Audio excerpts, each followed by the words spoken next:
السلام عليكم. النهارده ان شاء الله هنعمل الزبادي البيتي لسحور رمضان. كل عام وحضراتكم بألف خير. تعالوا بقى نسمي الله ونشوف عملنا الزبادي التحفة ده ازاي.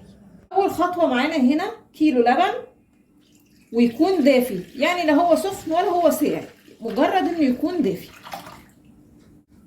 كيلو اللبن بياخد كوباية زبادي، ونقلب بقى الزبادي مع اللبن كويس قوي. انا مش عايزين اي تكتلات للزبادي تكون موجوده في اللبن.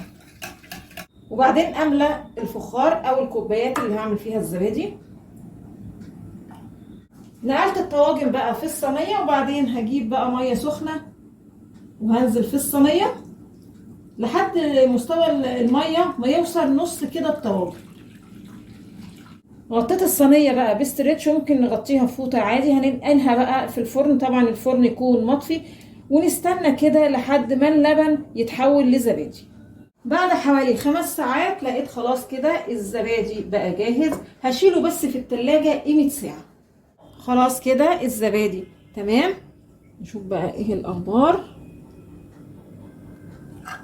بصوا قد كده كريمي وجميل جدا وريحته حلوه قوي. طبعا علشان تعملي زبادي تاني نشيل بقى كوبايه زبادي من الزبادي اللي احنا عملناه علشان تبقى معانا خميره ونعمل منها زبادي تاني.